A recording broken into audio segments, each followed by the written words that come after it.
Bonne nuit à tous. Je suis la conteuse et je suis là pour vous aider à vous endormir avec ces histoires d'horreur d'ex-petits amis. Alors avant de commencer, abonnez-vous à la chaîne et aimez la vidéo.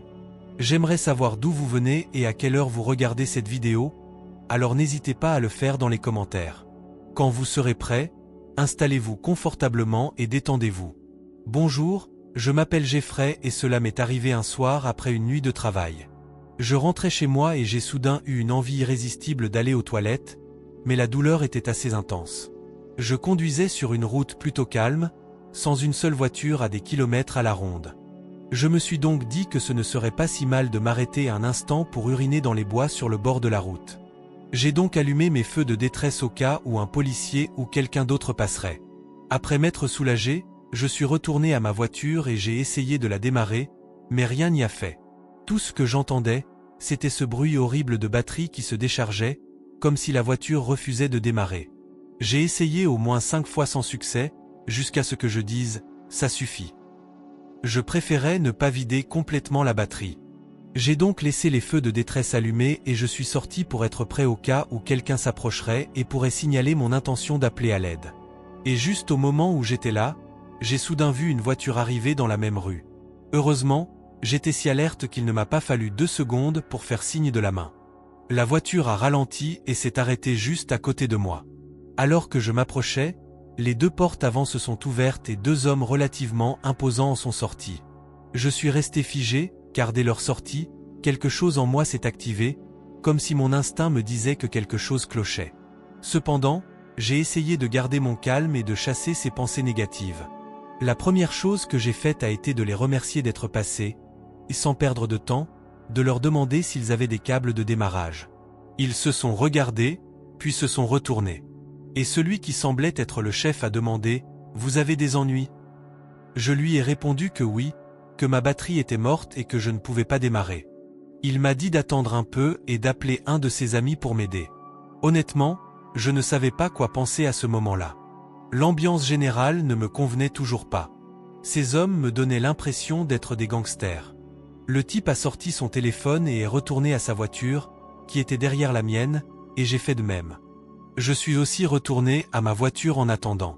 Je n'arrêtais pas de penser que j'avais vraiment besoin d'aide, alors j'ai essayé d'appeler mon frère à plusieurs reprises, mais il ne répondait pas.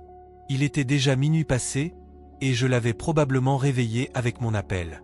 Je lui ai dit que j'étais en urgence, que ma voiture ne démarrait pas et que j'avais besoin qu'il aille chercher des câbles de démarrage et qu'il se dépêche. Il m'a dit qu'il serait en route dans quelques minutes. Après avoir raccroché, je suis sorti de la voiture et j'ai commencé à héler une autre voiture qui approchait, espérant qu'elle m'aiderait à résoudre mon problème. Le type s'est arrêté et est sorti de la voiture. Il s'est ensuite approché de moi et m'a salué sans conviction. Je lui ai raconté ce qui s'était passé, mais il m'a répondu qu'il n'avait pas de câble de démarrage.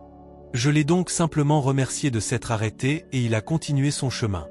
Je suis remonté dans ma voiture, et ce sentiment de danger a commencé à s'estomper un peu. Je me suis senti plus calme. J'ai reculé mon siège pour me détendre, mais je me suis souvenu de quelque chose. Je ne me souvenais pas avoir vu la première voiture partir, ni entendu le moteur à aucun moment. C'est alors que j'ai regardé dans le rétroviseur, et à ma grande surprise, la voiture avec les 2 types qui s'étaient arrêtés en premier, ceux qui m'avaient donné une mauvaise impression, étaient toujours derrière moi, phare et moteur éteints. La rue était complètement silencieuse, et presque 5 minutes s'étaient écoulées sans qu'une autre voiture ne passe. À cet instant, une boule a commencé à se former dans mon estomac. Que faisaient encore ces types-là? Je leur ai fait signe de partir et j'ai rappelé mon frère.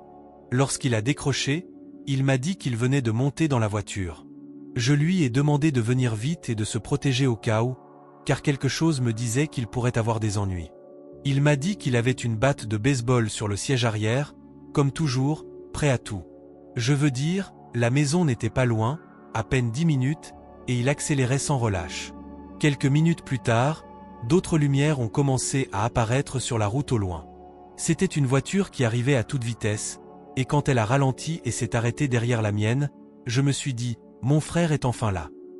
Je suis sorti en courant et j'ai recommencé à faire signe, mais quand la voiture s'est arrêtée et que j'ai vu les portes s'ouvrir, une poignée de pierres m'a heurté le ventre. Ce n'était pas du tout mon frère.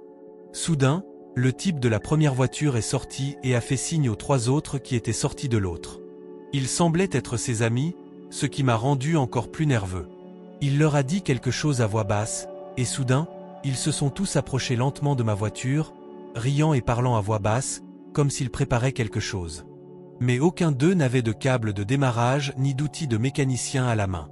Pendant un instant, j'ai senti mon cœur s'arrêter, et j'étais sur le point de m'enfuir et de disparaître dans l'obscurité. Mais juste à ce moment-là, j'ai vu les phares d'une voiture familière approcher. La Mustang de mon frère roulait à toute allure dans la même rue, et pour la première fois de la nuit, j'ai eu l'impression que la chance était enfin de mon côté. Il semblait que, pour une fois, les choses n'allaient pas se passer aussi mal que prévu. La voiture s'est garée juste devant la mienne en un instant, et mon frère en est sorti, batte à la main. Mais à ma grande surprise, la portière passager s'est ouverte à son tour. J'ai vu mon cousin Edmund, policier, sortir avec lui, son arme de service à la ceinture, prêt à l'utiliser si nécessaire. Sans un mot, mon frère m'a lancé une autre batte, tandis qu'Edmund, d'une voix ferme, presque en criant, leur disait qu'il pouvait partir, qu'il avait l'aide nécessaire et qu'il ne voulait pas d'ennui, qu'il valait mieux qu'il recule et nous laisse tranquilles. Voyant les battes, le fusil et la radio d'Edmund, les gars reculèrent. L'un d'eux s'est approché de l'homme qui semblait être le patron et a dit quelque chose que je n'ai pas compris, mais qui ressemblait à un avertissement. À ce moment-là, j'ai regardé attentivement la voiture dans laquelle se trouvaient les autres, et quelque chose d'étrange a attiré mon attention. Le passager, qui était avec eux auparavant, n'était plus là. J'ai murmuré au gars de faire attention, car l'un d'eux semblait se cacher ou quelque chose clochait. Puis, mon frère est retourné à sa voiture et a commencé à soulever le capot, où il a branché les câbles de démarrage pour essayer de démarrer ma voiture. Je suis resté vigilant, à l'affût des autres gars qui traînaient encore, tout comme Edmund, qui était toujours sur ses gardes. Pendant ce temps, nous avions le sentiment que la situation pouvait empirer à tout moment. Soudain, mon frère m'a appelé d'une voix basse et calme et s'est arrêté, regardant vers les bois. J'ai regardé dans cette direction et j'ai vu à cet instant que le passager s'était caché dans les bois comme s'il allait lancer une attaque surprise, tandis que les autres gardaient leur distance. Mais même là, ce qui a accru nos soupçons, c'est « que diable faisait-il encore là ?» Visiblement, il se tramait quelque chose de louche, alors nous sommes restés en alerte maximale. Mon frère a finalement tout branché et m'a dit d'essayer de démarrer, et d'un tour de clé précis, boum, le moteur a démarré. Pour le protéger, je suis sorti de la voiture et j'ai immédiatement débranché les câbles, les plaçant dans la voiture de mon frère. À ce moment-là, nous nous sommes regardés tous les 3 et avons soigneusement planifié ce qui allait se passer. Fermer les capots, courir vers nos voitures et filer au plus vite. Nous avons jeté un dernier coup d'œil à ces types qui nous fixaient encore d'un air mécontent, et en un clin d'œil, nous avons couru vers nos voitures et avons appuyé à fond sur l'accélérateur, juste au moment où nous avons réalisé que c'était la chose la plus raisonnable à faire. Mais juste à ce moment-là, une brique atterrit sur mon pare-brise, juste à côté de moi. De plus, des coups de feu retentirent et ma lunette arrière vola en éclats. Je me baissai autant que possible, essayant de me protéger au milieu de toute cette agitation, les nerfs à vif, les yeux fixés sur la voiture de mon frère. C'est alors que j'ai vu Edmond penché par la fenêtre côté passager, son arme pointée sur les voitures des 2 hommes. Ils ont fini par se laisser distancer et nous avons réussi à nous échapper sans être suivis. Nous sommes rentrés directement à la maison pour tout raconter à mon père, qui avait 65 ans. Il a été choqué d'apprendre ce qui s'était passé. Edmund, qui n'était pas de service ce jour-là, était persuadé que nous venions d'avoir affaire à un gang local et a appelé le commissariat pour qu'on dépêche des patrouilles sur place. Il nous a prévenu que cette route n'était pas sur la nuit. Il s'est avéré que c'était lui qui avait tiré les coups de feu que j'ai entendus, lorsqu'un des hommes a ouvert le feu sur nos voitures à notre sortie. En vérité, cette rencontre était très étrange et terrifiante, et je ne sais toujours pas quoi penser. Je sais juste que depuis, je suis très prudent sur cette route et que je porte toujours des protections. Musique, c'était il y a environ 2 ans. Je m'appelle Alex et j'avais une petite amie qui s'appelait Emily à l'époque. Honnêtement, ce qui s'est passé cette nuit-là me fait encore froid dans le dos, et chaque fois que j'y repense, j'ai des frissons. Tout a commencé par une nuit plutôt banale, du moins c'est ce que je pensais. J'étais seul à la maison, voulant juste me détendre et regarder Netflix, quand Emily et moi avons eu une dispute absurde. La dispute a commencé à cause d'une fille, mais ce n'était rien d'extraordinaire, juste à cause des textos qu'elle m'avait envoyés. La fille en question me posait juste des questions sur les supermarchés, les produits les moins chers et les soldes, des banalités. Mais au milieu de la dispute, je me souviens m'être levé pour aller aux toilettes. De retour au salon, je l'ai vue, mon téléphone à la main, et elle semblait bouleversée. Le plus étrange, c'est qu'elle a immédiatement commencé à me poser des questions sur cette fille. Au début, c'était des questions assez banales, du genre « Était-elle jolie ? Étions-nous en train de faire l'amour ?» Mais la question suivante était bien plus dérangeante. Si elle était là, qui embrasserais-tu ? Elle ou moi ? C'était la version la plus douce de ce qu'elle m'a dit, parce que ce qu'elle m'a dit était un peu plus fort. Je lui ai expliqué que la fille m'avait seulement envoyé des SMS pour parler des prix et qu'elle n'aimait même pas les garçons, donc il n'y avait aucune raison qu'elle soit si contrariée. Mais je ne sais pas si elle le savait. La dispute a duré environ 20 minutes et honnêtement, je n'en pouvais plus. J'avais la tête qui tournait et cela me semblait de plus en plus absurde. J'ai regardé l'heure, il était 23 heures. Elle passait la nuit chez moi. Ce soir-là, j'ai pensé qu'il valait mieux mettre la dispute de côté et essayer de dormir, ou au moins de mettre un film pour calmer un peu les choses. On a regardé un film, un de mes préférés, Don't Be a Man to South Central While Drinking Your Juice in the Hood. Le truc, c'est que pendant qu'on le regardait, j'ai remarqué qu'elle était collée à son téléphone. Elle tapait très vite, comme si elle envoyait un texto.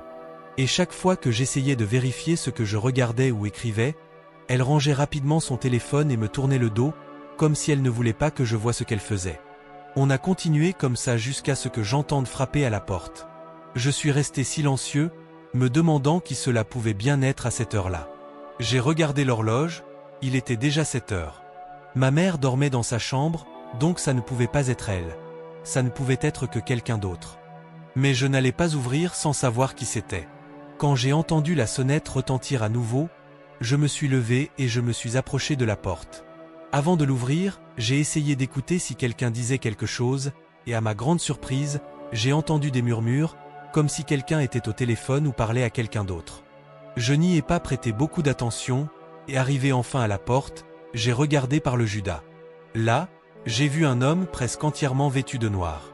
Je ne le connaissais pas, et ce qui m'a le plus frappé, c'est l'absurdité de la chose. Quelqu'un, à cette heure-là, habillé comme ça, frappait à ma porte avec un paquet à la main. Je lui ai demandé à travers la porte ce qu'il voulait, et il m'a répondu d'une voix grave et sèche. Je suis juste venu déposer un colis. Désolé pour le retard. Je n'arrêtais pas de me demander, qui livre un colis à 1 heure du matin ? Je lui ai dit de partir et qu'il pourrait revenir une autre fois, mais il a insisté, de la même voix autoritaire, que ce n'était pas possible. À cet instant précis, mon ex, Émilie, s'est approchée de moi, le sourire aux lèvres, et m'a dit « Alors, tu ne vas vraiment pas me dire qui était cette fille qui t'envoyait un message ?» Je lui ai expliqué, un peu confuse et le sang glacé, que ce n'était personne, que je la connaissais à peine, et que ce n'était ni le lieu ni le moment de poser ces questions. Mais à ce jour, je ne comprends toujours pas ce qu'elle m'a dit. Juste après. Je sais juste qu'elle a lâché quelque chose qui me donne encore des frissons rien que d'y penser. Le type à la porte, il est là pour se débarrasser de toi. Au début, j'ai cru à une blague, alors nerveusement, avec un rire glacial, j'ai répondu « Ce n'est pas drôle ». Mais elle a tenu bon et m'a lâché. Oui, c'est vrai, du moins pour moi. Je restais là, sans voix, essayant de comprendre ce qui se passait, mais mon esprit était en court-circuit. « Est-ce vrai ?» me demandais-je. À ce moment-là, l'homme à la porte a commencé à jouer avec la poignée pour essayer d'entrer. Je me suis plaqué contre la porte de toutes mes forces, l'empêchant d'entrer. En y repensant, j'ai réalisé quelque chose d'encore plus étrange. Émilie, mon ex, avait disparu, et soudain, elle est revenue, un couteau à la main, et m'a dit avec un sourire sinistre, « Soit il te prend, soit je te prends. » À cet instant, la panique m'a complètement envahi. Je me suis dit, qu'est-ce que je vais faire ? Je ne peux pas mourir ici. Ça ne peut pas se passer comme ça. J'étais tellement perdu. Je n'ai pas reconnu la fille devant moi. Elle semblait vraiment différente. Juste à ce moment-là, j'ai entendu une voix ferme et autoritaire me dire « Ne t'approche pas de la porte ». Je me suis figé, pensant « Quoi ? À qui est cette voix ?» Parce que ce n'était pas celle du même homme. Et sans trop réfléchir, j'ai ouvert la porte, et les policiers étaient là. L'un d'eux a dit à Émilie de lâcher le couteau, et n'ayant pas d'autre choix, elle l'a fait. À ce moment-là, ma mère est apparue dans l'escalier, remerciant la police et leur ordonnant d'emmener cette folle. Émilie a tenté de minimiser la situation en disant que c'était une blague pour me faire peur. Mais ses explications ont perdu tout sens lorsque la police a sorti une arme de la veste de l'homme. Cela me paraît encore incroyable qu'elle ait pu faire une chose pareille par simple jalousie, et de la plus infondée des manières. Ma mère avait appelé la police dès qu'elle avait entendu le bruit et les cris et avait tout expliqué. Elle avait fait semblant de dormir pour ne pas attirer l'attention, mais l'important était qu'elle ait agi vite. Finalement, ils ont arrêté Émilie et cet homme. Ils les ont emmenés au commissariat, et il s'est avéré que le type était son cousin, et qu'elle lui avait envoyé des textos toute la nuit pour lui dire de venir s'occuper de moi, comme si c'était un plan diabolique. Mais ce n'est pas le pire. Il a lui-même avoué qu'Émilie et lui avait entretenu une relation qui dépassait le cadre familial depuis longtemps, avant même qu'il ne soit avec moi. C'étaient des cousins avec avantage. Je n'arrivais pas à croire leur cynisme. Aujourd'hui encore, j'y repense et je réalise la chance que j'ai d'être ici. Merci à ma mère, qui a réagi vite et m'a sauvé la vie, car sinon, les choses auraient été bien pires. Avez-vous déjà eu ce sentiment que quelque chose n'allait pas et que vous n'arriviez pas à vous l'enlever de la tête ? Eh bien, je vais vous raconter une histoire qui m'est arrivée il y a quelques années, alors que j'étais en vacances avec ma copine, et honnêtement, j'en ai encore des frissons quand j'y repense. C'est une longue histoire, mais croyez-moi, ça en vaut la peine. La honte. Tout a commencé parce qu'elle et moi sommes passionnés de ski. On adore ça, et c'est comme ça qu'on s'est rencontrés il y a 2 ans, en vacances dans le Colorado, dans une sorte de refuge de montagne. On avait loué un chalet d'une pièce dans une région assez reculée. Un ami m'a dit un jour que louer un endroit plus intime et isolé rendait les choses plus cool et plus romantiques, et que même si c'était bon marché, l'expérience en valait bien plus la peine. Et oui, c'était une bonne idée, car au final, la tranquillité et l'isolement ont donné à ces vacances leur touche spéciale.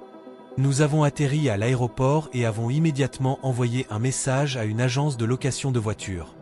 Nous avons opté pour une voiture bon marché. C'était une de ces vieilles Honda Civic, mais elle nous a bien servi. Le problème, c'est que les routes dans ce coin étaient un véritable calvaire.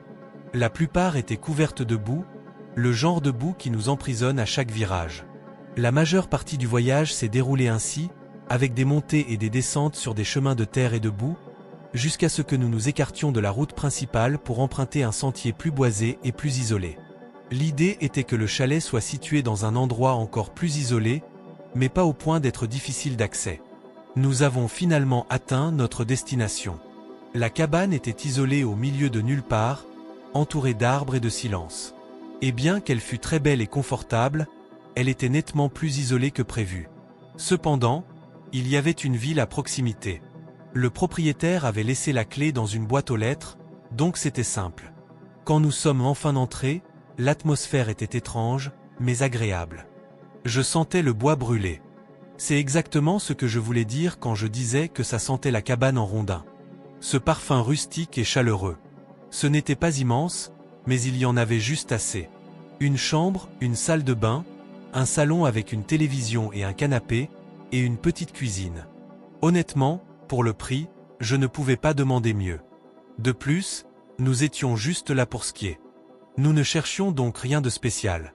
Nous sommes arrivés presque à la tombée de la nuit, donc nous n'avons même pas skié ce jour-là. Nous avons juste déchargé nos affaires, enfilé quelques vêtements et sommes allés manger une pizza. À notre retour, nous avons mangé sur le canapé, dans la pénombre et l'ambiance cosy d'un chalet de montagne. C'était plutôt romantique, jusqu'à ce que tout change. Ma copine a commencé à s'inquiéter soudainement, avec un ton inhabituel. Elle a regardé son sac à main, qui se trouvait juste à côté de la table basse du salon, et a soudain paniqué, ne le trouvant plus. Je voyais bien qu'elle était sûre de l'avoir laissé là, mais il n'y était pas. Je l'ai cherché partout dans la cuisine, la salle de bain, la chambre et rien, mais elle a insisté pour l'avoir laissé sur la table. Comme il ne me restait plus grand-chose à fouiller et qu'il faisait assez sombre, j'ai décidé d'inspecter la chambre. Juste là, à côté du lit, son sac à main était par terre. Je l'ai ramassé avec un sourire niais et je l'ai emporté dans le salon. Mais elle n'avait pas l'air aussi calme. Elle m'a accusé de l'avoir déplacé, d'avoir fouillé dans son sac à main, et honnêtement, ça me semblait complètement fou. La dispute a commencé à s'envenimer jusqu'à ce que je parvienne à la convaincre que c'était juste une erreur et que son sac était là depuis le début. Elle était encore sceptique, mais nous avons fini par nous calmer et avons poursuivi la nuit comme si de rien n'était. Le lendemain fut une journée de folie. Nous avons passé la journée à skier de 8 heures jusqu'au coucher du soleil, dans la neige, le vent et le froid. À la fin, nous étions fatigués mais heureux. Au moment du retour, nous nous sommes arrêtés quelque part pour dîner et reprendre des forces. Comme il n'y avait pas beaucoup de choix, nous sommes retournés au chalet, et dès notre arrivée, la première chose que nous avons remarquée était la lumière du salon allumée, même si aucun de nous ne s'en souvenait. Nous étions partis le matin, alors pourquoi allumer la lumière? C'est là que ma peau a commencé à picoter. Je lui ai dit de se calmer, que l'une de nous avait probablement laissé la lumière allumée par erreur, et qu'avec l'obscurité dehors, ça n'aurait pas été remarqué. Malgré tout, nous avons commandé à manger et mis un autre film. Mais soudain, ma copine a crié. J'ai sursauté, sous le choc, et je l'ai vue là, une main sur la bouche et l'autre pointant quelque chose par terre. Au début, je n'ai rien vu, mais en y prêtant attention, j'ai vu des traces de bottes sur le tapis près du coin. La neige des semelles avait fondu et s'étalait sur le sol. Le plus étrange, c'est que, bien sûr, nous portions tous les deux des bottes. Mais je ne me souvenais pas avoir marché à cet endroit. Mon cœur s'emballait, mais j'essayais de rester calme pour ne pas la rendre plus nerveuse. Elle était effrayée et m'a demandé de vérifier toute la cabine pour se rassurer. J'ai donc vérifié sous la table de la cuisine, derrière le canapé, dans la salle de bain, dans la chambre, et il n'y avait personne. Il n'y avait pas beaucoup de cachettes dans cette cabane, mais elle était quand même nerveuse, alors elle est allée se brosser les dents dans la salle de bain. Puis elle s'est changée dans la chambre, et je l'ai entendue sauter sur le lit. J'ai fait de même. Je me suis mise au lit et nous avons éteint les lumières. Nous sommes restés éveillés un moment à discuter, même s'il n'était que 21 ou 22 heures et que la tension était encore palpable. Elle continuait à gigoter, disant qu'elle avait l'impression que quelqu'un était là avec nous, et moi, essayant de rester calme, j'ai dit « Attends une seconde ». J'ai sorti mon téléphone et j'ai appelé l'hôte Airbnb. Je l'ai mis en mode appel et à ma grande surprise, au lieu d'entendre une simple sonnerie, j'ai entendu une sorte de sonnerie forte, un son très étrange qui semblait provenir de derrière le mur à côté du lit. L'appel a été rejeté en quelques secondes, et à ce moment-là, ma copine s'est mise à crier « Oh mon Dieu !» Je me suis levé, furieux, et j'ai frappé le mur à gauche du lit. C'est alors que j'ai aperçu une petite fissure dans le mur, qui ressemblait à une porte dérobée. Elle m'a crié de ne pas l'ouvrir, mais en vérité, j'étais tellement en colère que je l'ai ouverte et, surprise, il y avait un petit placard, et à l'intérieur, un homme qui me tournait le dos derrière un carton dans un coin. C'était le propriétaire du chalet, l'hôte. La photo que j'ai vue dans l'annonce ne lui rendait pas justice, je l'avoue, car ce type avait l'air encore pire. J'ai immédiatement sursauté et hurlé comme un fou, mais la rage a pris le dessus, je l'ai attrapé par le t-shirt, je l'ai sorti et j'ai commencé à nous secouer tous les deux. Ce type avait l'air d'un pervers. Son visage exprimait une profonde culpabilité, et ses mains levées pour s'excuser ne firent que m'exaspérer davantage. J'ai donc perdu patience à ce moment-là. Je lui ai dit de se taire et j'ai regardé plus profondément dans le placard, et ce faisant, j'ai eu la pire surprise. Il y avait des culottes de ma copine là-dedans, dans un coin, visible.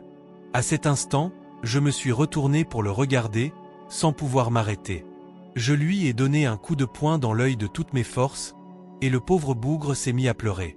Je ne sais pas combien de temps ça a pris, mais la police a mis du temps à arriver, et quand elle est arrivée, elle l'a arrêté sur le champ. On a dû passer la nuit à l'hôtel et rentrer le lendemain. Je me suis plaint à Airbnb, mais il leur a fallu un mois pour me rembourser. Ils ont finalement réussi, mais cette histoire était si étrange et dérangeante que j'ai encore du mal à y croire. Je vais vous raconter une histoire qui m'est arrivée il y a quelques années, une de celles qui me font encore réfléchir. C'est quelque chose que je ne peux pas expliquer complètement, mais je jure que c'était trop. L'histoire commence cet hiver-là, en 2013 ou 2014, je ne me souviens plus exactement, mais ce que je sais, c'est que ce jour-là, notre ville était en plein milieu d'une violente tempête de neige. On aurait dit que le ciel s'était ouvert et avait tout déchaîné. Les nuages étaient noirs, le vent soufflait fort et la neige tombait si vite qu'elle a tout recouvert. Mon ami Ethan et moi, chaque fois qu'il neigeait comme ça, cherchions un moyen de gagner un peu d'argent. En réalité, nous n'avions pas grand-chose à dépenser, alors nous en profitions pour gagner de l'argent facilement. Ce soir-là, l'école avait déjà annoncé que nous serions libres le lendemain, que nous n'aurions pas cours à cause de la neige. Il était à peine 20 heures, armés de nos pelles, nous avons commencé à faire le tour du quartier, sonnant aux portes et proposant de nettoyer les trottoirs contre un peu d'argent. Au début, la plupart des gens ne voulaient rien savoir. Ils nous ont répondu que non, qu'ils dormaient, qu'ils n'avaient pas d'argent, aucune excuse, mais nous avons insisté, et après plusieurs refus, nous avons réussi à convaincre une dame du coin de la rue de nous laisser nettoyer sa porte et son trottoir contre quelques dollars de musique pour cette nuit-là. C'était la première fois. Puis nous sommes passés à une autre maison un peu plus chère. Tout allait bien et ils arrivaient plus ou moins à joindre les deux bouts. Après cette maison, nous sommes allés à celle du coin, celle qui payait toujours plus cher. Nous avons frappé à la porte, et le plus étrange, c'est qu'elle s'est légèrement ouverte, mais nous n'avons pas vu qui était là. On n'entendait qu'une voix masculine grave à l'autre bout du fil qui demandait « Qui est-ce » Mon ami Ethan et moi étions avec lui, alors je lui ai proposé de nous laisser déblayer la neige pour quelques dollars, ce qui serait parfait. Il y eut un silence soudain, et pendant un instant, j'ai juré entendre même le vent dehors.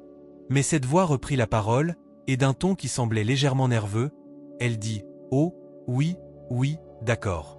40, c'est bon. » Le plus bizarre, c'est que cette voix semblait nerveuse, comme si elle ne savait pas trop quoi faire. J'ai confirmé que j'allais bien, et en quelques secondes, la porte s'est refermée. On n'a même pas pu voir son ouverture, rien, elle a continué à se refermer lentement, et nous sommes restés là, silencieux, à nous regarder. Je me suis tourné vers lui et murmuré que c'était vraiment bizarre. Bref, j'ai décidé de déneiger. J'ai donc commencé par le porche et j'ai descendu le chemin jusqu'à l'allée pendant qu'Idan s'occupait des trottoirs. Pendant tout ce temps, je n'ai pas pu détacher mon regard de cette maison. Et à un moment, alors que je me retournais pour jeter la neige par terre, juste au moment où je regardais par la fenêtre, j'ai aperçu quelqu'un. Je pensais être le propriétaire de la maison, mais je ne le voyais pas très bien. Il était là, dans une pièce sombre, seul son visage était visible, et il me regardait. Je ne pouvais le distinguer que parce qu'il était dans l'ombre. Cela ne me rassurait pas vraiment, et pendant une seconde, je me suis senti bizarre, comme si quelqu'un m'observait. Mais j'ai essayé de m'en débarrasser et de continuer à travailler. J'ai commencé à nettoyer, mais de temps en temps, je regardais cette fenêtre et je voyais toujours cette silhouette, cet homme debout dans un coin, à ne rien faire d'autre. J'étais dans cette pièce sombre, mais je sentais qu'il m'observait. Alors, au bout d'un moment, juste au moment où je finissais de déblayer l'allée, Ethan termina les trottoirs, et nous nous dirigâmes tous les deux vers la porte d'entrée. Mais juste avant d'y arriver, SAS, la porte s'ouvrit brusquement, et nous entendîmes la voix de l'homme à l'intérieur. « Regarde derrière. » Nous sommes restés figés, ne sachant que faire. Nous nous sommes regardés sans rien dire. Nous avons décidé d'obéir. Nous avons traversé lentement la pelouse enneigée, effrayés, et arrivé à la porte de derrière, je l'ai ouverte et poussée avec précaution. En entrant dans le jardin, nous sommes restés immobiles, attendant de voir s'il allait sortir avec l'argent. Une minute ou deux passèrent, et nous commencions à être nerveux. Mon cœur battait fort et je me mis à frapper à la porte de derrière, car il n'y avait pas de sonnette. Juste à ce moment-là, j'entendis le bruit d'une fenêtre qui s'ouvrait. J'entendis la voix de l'homme dire « Entrez ». Nous nous sommes regardés à nouveau, et j'ai pris les devants et me suis dirigé vers la porte de derrière. Toute la maison était plongée dans l'obscurité, presque impossible à voir. Je ne distinguais que quelques ombres, et bien sûr, je ne voyais personne d'autre à l'intérieur. En entrant, j'ai dit bonjour. Bonjour. Et juste à ce moment-là, j'ai entendu une voix venant d'une autre pièce dire « Je compte ton argent à table ». J'avais l'impression d'être dans la cuisine, reliée par une petite porte au salon par lequel nous étions entrés. Nous nous sommes approchés lentement. Je me tenais dans l'embrasure de la porte, essayant de jeter un coup d'œil par une fente, mais je ne le voyais pas, car il était juste de l'autre côté, regardant par l'ouverture. J'ai fait semblant de n'avoir rien vu, et à cet instant, quelque chose m'a dit qu'il fallait qu'on sorte de là.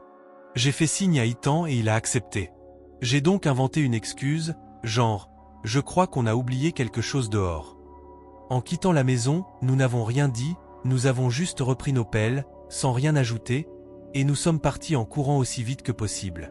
Tous ces efforts pour nettoyer la maison avaient été vains, mais nous nous étions probablement sortis d'une situation qui aurait pu être pire. Quelque chose chez ce type me donnait un mauvais pressentiment.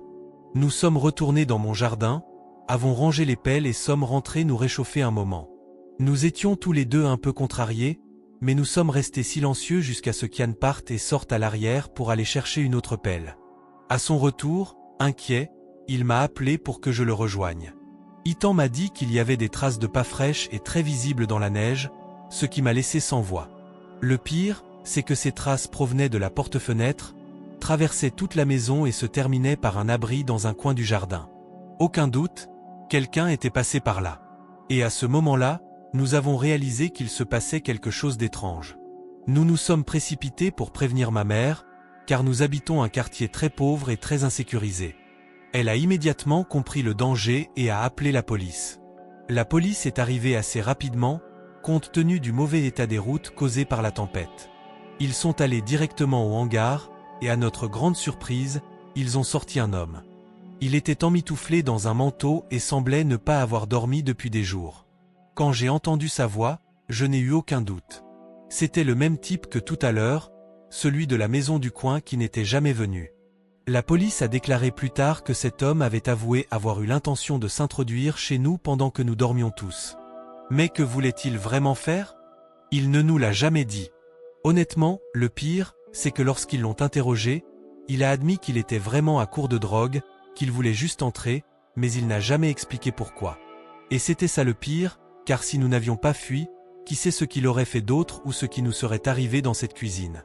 Au final, il ne restait que ce sentiment horrible que quelque chose nous avait sauvés et que nous ne saurions peut-être jamais ce qui serait arrivé si nous n'étions pas partis si précipitamment. Ça m'est arrivé en terminale. Je suis une fille et j'ai toujours été assez passive. Je n'aime pas me battre ni affronter qui que ce soit directement.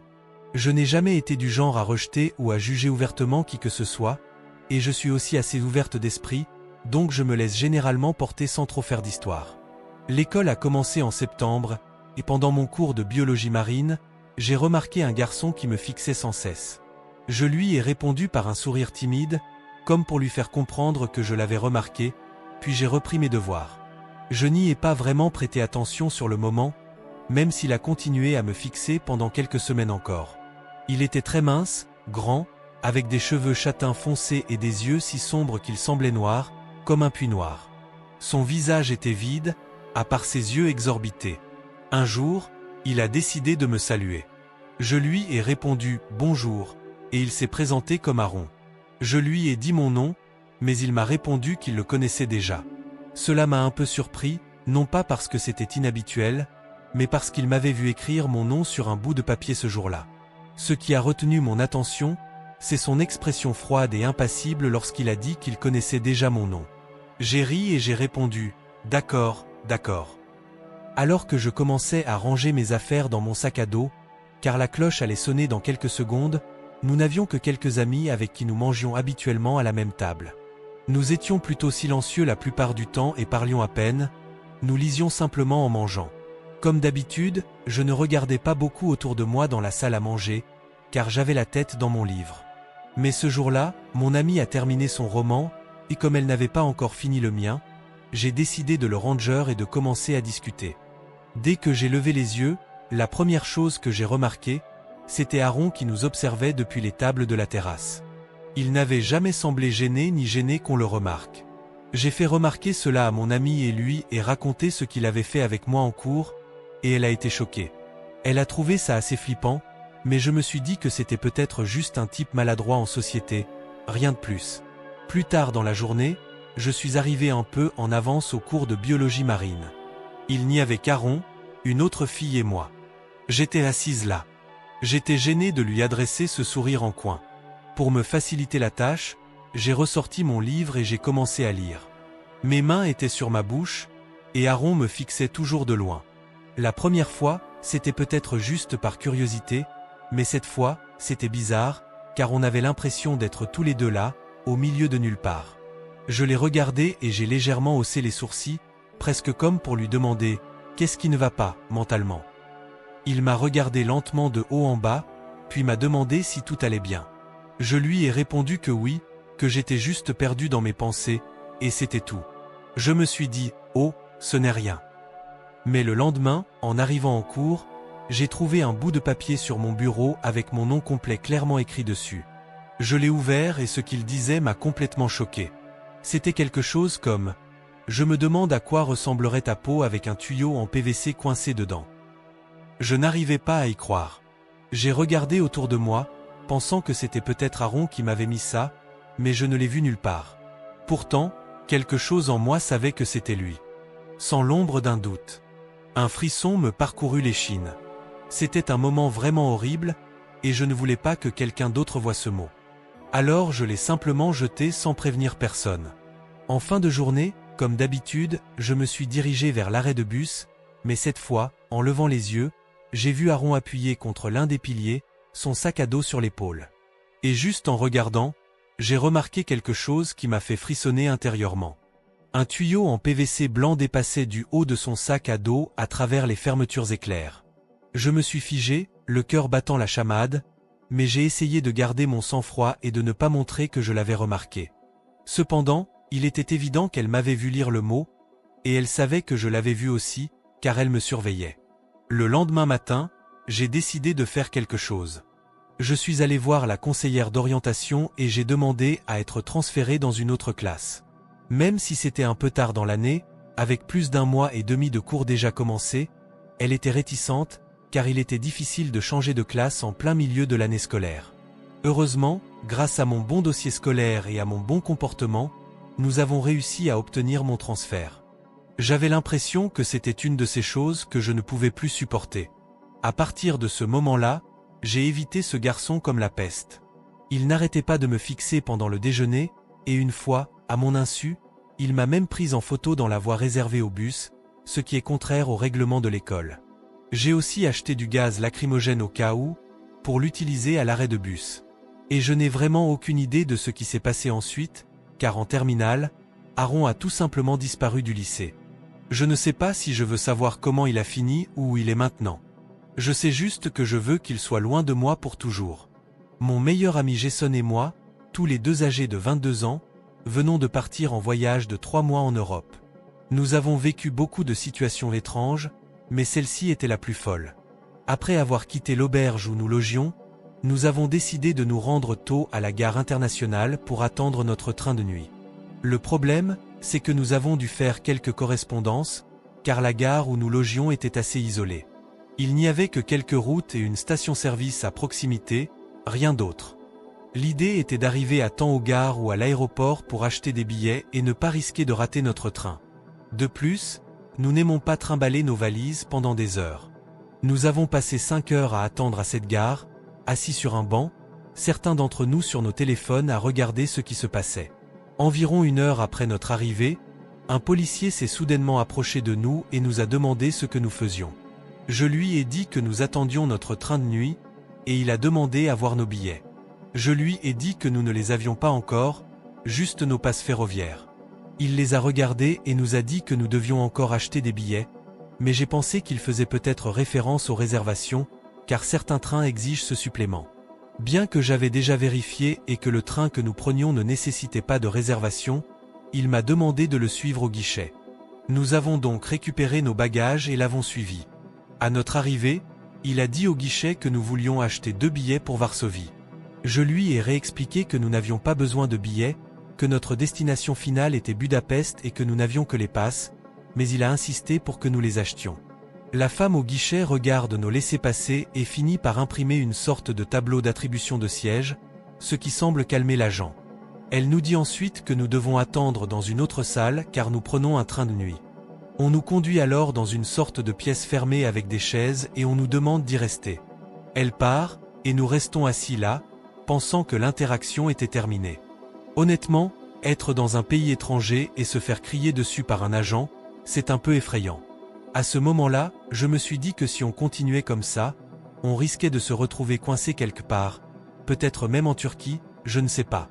Pour tuer le temps, on a regardé un film sur notre ordinateur portable, mais 1 heure plus tard environ, le même agent est réapparu et nous a dit qu'on devait repartir. Il nous demande de le suivre et commence à me poser des questions de sécurité classiques. Que faites-vous ici? Comment vous connaissez-vous? C'est normal? comme à un poste frontière. Il nous ramène à la même banque où nous étions allés et nous redemande nos passeports et nos billets. Je lui montre tout, et il me désigne le terminal d'où notre train devait partir. Il reste quelques minutes à vérifier, puis s'en va. Cela se répète encore 2 ou 3 fois. Il arrive, nous demande de bouger, nous pose les mêmes questions et vérifie nos papiers. On avait déjà une peur bleue d'être arrêté et de ne pas arriver à temps. Il était presque l'heure de monter dans le train, alors on décide de se diriger vers le terminal. Mais au moment de prendre l'escalator, boum, on le percute à nouveau. Il m'attrape fermement par le bras, et je suis sous le choc. J'ai regardé Jason, mon ami, les yeux écarquillés d'angoisse. Il l'a regardé et m'a dit sans détour. Tu lui montres l'échelle, et il n'aura d'autre choix que de la grimper. Tu ne sais pas quoi faire quand un policier armé te donne un ordre pareil, hein? Il a continué à me tenir le bras, a attendu un moment que je grimpe, puis m'a soudainement regardé et m'a lâché. Tu es sur Instagram. Déconcerté, je dis oui et lui donne mon nom d'utilisateur. Il me demande ensuite de le saisir sur son téléphone, ce que je fais sans avoir le temps de dire. Puis il me dit simplement « Bon voyage, mon beau ». Et il part. Hyper nerveuse et sous le choc, je retrouve Jason plus tard, et nous nous dépêchons de monter dans le train pour trouver nos places. J'étais presque en larmes. Sérieusement, cette journée avait été horrible. Je pensais que tout ça était dû au fait qu'on nous suivait ou qu'on nous signalait comme suspect simplement parce qu'on était arrivé tôt au poste. Mais en réalité, ce flic bizarre n'était tout simplement pas normal et il voulait apparemment m'arrêter, moi ou Jason. Le plus bizarre, c'est qu'il m'a ensuite cherché sur Instagram et m'a envoyé une demande du genre « Quoi de neuf? Tu te souviens de moi ?» Évidemment, je l'ai immédiatement bloqué. Mon ami m'a demandé pourquoi je lui avais donné mon compte Instagram, et je lui ai expliqué que je voulais juste que cette folie cesse et qu'il me laisse monter dans le train en paix. Honnêtement, je ne comprends toujours pas ce qui s'est passé, mais je n'oublierai jamais ce jour-là. Il y a quelques mois, mon ami Ryan et moi avons décidé d'aller dormir chez une fille que nous connaissions, mais qui n'était pas vraiment notre meilleure amie. Pour être honnête, je la connaissais à peine. Elle s'appelait Lily, et c'était l'amie de toujours de Ryan, de l'école quand nous étions encore enfants.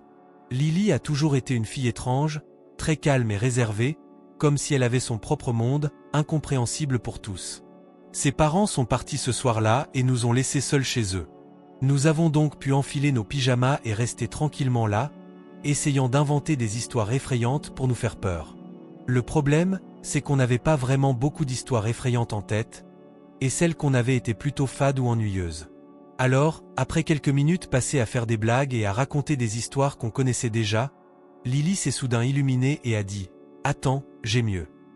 Elle a sorti son carnet et s'est mise à fouiller les marqueurs à toute vitesse. Nous nous sommes rassemblés autour de lui pour voir ce qu'il allait trouver, et je n'en croyais pas mes yeux. Un site web avec toutes sortes d'histoires d'horreur de différents pays, dont le Japon et d'autres lieux étranges. Nous avons fait défiler l'écran du bout des doigts, de plus en plus intéressés. Honnêtement, certaines de ces histoires avaient une atmosphère vraiment sinistre, et on ne pouvait pas se détacher. Puis Ryan a pointé du doigt une histoire qui avait attiré son attention et a demandé « Qu'est-ce que c'est ?» À ce moment précis, l'expression de Lily a changé et elle est devenue sérieuse, comme si quelque chose l'avait frappée en plein cœur. Elle nous a regardés d'un air rassurant et a dit « Vous ne devriez pas lire ça, c'est très dangereux. » L'histoire ressemblait davantage à un texte étrange, et tout semblait atypique. Puis, lorsque nous lui avons demandé des explications, Lily a expliqué que cet endroit n'était pas pour tout le monde. Non, ce n'est pas pour les enfants, nous a-t-elle dit fermement. Certaines histoires et certains jeux ici sont très dangereux, comme celui-ci, a-t-elle ajouté, avant de nous inciter à cliquer sur un lien. L'histoire qui commençait semblait assez étrange, avec l'image d'une femme aux longs cheveux noirs, mais son visage était dérangeant, de ceux qui donnent envie de vomir rien qu'à le regarder. Le visage de la femme était en désordre, déformé et terrifiant, et sous le texte, on pouvait lire « L'auteur de cette histoire n'est pas une personne normale ». Cela nous a fait froid dans le dos, et Lily nous a prévenus « Vous ne devriez pas écouter cette histoire ». Évidemment, Ryan et moi étions d'accord pour dire que ce n'était pas pour nous, et on s'est dit qu'il valait mieux aller dormir. Mais quelque chose dans cet endroit, cette histoire, ne me laissait pas tranquille. Où diable ont-ils trouvé toutes ces histoires bizarres? Qui les a inventées? Il y a quelque chose de très étrange dans cet endroit. Et Stringer, qui était à l'origine de tout ça, n'a pas remarqué notre nervosité. Finalement, Lily a appuyé sur « Play » et nous avons immédiatement commencé à écouter cette histoire. Et mon Dieu, quand j'ai entendu cette voix étrange, j'ai eu une peur bleue. Je me suis bouché les oreilles et je me suis enfui, suivi par Ryan. Nous sommes allés dans la salle de bain et sommes restés là, silencieux, à attendre qu'elle ait fini. Je ne me souviens pas vraiment de quoi il s'agissait, si ce n'est que c'était très court et que ça ressemblait plutôt à un poème effrayant, même s'il ne rimait pas du tout. À notre retour dans la chambre, Lily avait une expression étrange, comme si elle ne savait même plus qui elle était. Elle essayait de nous dire que rien ne s'était passé, mais je voyais dans ses yeux que quelque chose avait changé. Bientôt, épuisés, nous nous sommes glissés dans notre lit, avons éteint la lumière et nous sommes endormis. Mais honnêtement, dormir chez quelqu'un d'autre, ce n'est pas mon truc. Au milieu de la nuit, j'ai été réveillé par un bruit étrange. C'était Lily qui faisait des bruits étranges pendant qu'elle rêvait. On aurait dit qu'elle faisait un terrible cauchemar. Je la secouai pour la réveiller et murmurai « Tu n'aurais peut-être pas dû lire cette histoire, mon ami. » Mais je n'eus pas le temps d'en dire plus, car les gémissements de Lily devinrent de plus en plus forts, et elle se mit à parler dans son sommeil, marmonnant des choses étranges. « Comment m'as-tu trouvé » demanda-t-elle. Je me figeai et murmurai à Ryan, qui était également réveillé. « Comment le savais-tu » murmura Lily d'une voix qui n'était pas la sienne. Je ne sais pas si elle rêvait ou quoi, mais sa voix était très claire. Cette sensation, comme si quelqu'un d'autre utilisait son corps, devint palpable. Soudain, Lily se mit à bouger d'une manière très étrange, comme si elle était faite de pâte à modeler, rigide et mécanique. En la voyant, un frisson me parcourut.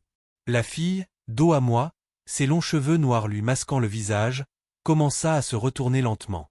Ce qui me frappa le plus, ce fut l'expression de son visage, un visage qui ressemblait au sien, mais pas tout à fait. Ses yeux étaient exorbités, sa peau était très pâle, et son sourire était en coin et diabolique, comme si quelqu'un d'autre l'avait envahi. Et puis, alors que la lune éclairait à peine la pièce, j'ai entendu cette voix surnaturelle murmurer « Je veux savoir comment ». Et je ne sais pas ce qui s'est passé ensuite. J'ai perdu connaissance, car quand je me suis réveillé, il faisait jour et Lily n'était pas au lit. Il n'y avait que son pyjama par terre et un silence à vous dresser les cheveux sur la tête. Nous sommes sortis en courant, sentant qu'il s'était passé quelque chose de terrible. La maison était vide et Lily était introuvable. C'était comme si elle avait disparu. Nous avons essayé de l'appeler sur son portable, mais elle disait toujours qu'il n'y avait pas de réseau. Nous l'avons rappelée tout l'après-midi, mais elle n'a pas répondu. Nous avons ensuite appelé sa mère, qui nous a dit qu'elle ne savait plus où elle était. Je ne sais pas pourquoi, mais notre inquiétude a augmenté. Nous avons envoyé des messages à tous ses amis, mais aucun d'eux ne l'avait vue ni entendue. On aurait dit qu'elle avait disparu. La police a porté plainte et s'est mise à sa recherche, mais personne n'a trouvé la moindre trace. En vérité, tout le monde pensait qu'elle était partie seule, qu'elle avait peut-être décidé de disparaître. Mais non, cette idée ne m'a pas vraiment marqué. Quelques jours plus tard, Ryan est venu chez moi, comme la dernière fois. On s'est assis ensemble devant l'ordinateur et on a commencé à chercher cet horrible site web que Lily consultait. Les mains tremblantes, Ryan a cliqué sur le lien, et un message est apparu à l'écran. Cette histoire a été supprimée. Il disait quelque chose comme « N'essayez plus de la chercher, c'est trop dangereux ». Nous avons essayé de retrouver cette page, mais en vain. Je n'ai pas bien dormi depuis, et encore aujourd'hui, j'ai peur au réveil. Je ne sais pas si c'est fini ou s'il y a encore quelque chose qui attend quelque chose. Tout ce que je peux dire, c'est que je ne veux plus jamais retourner dans des endroits comme ça.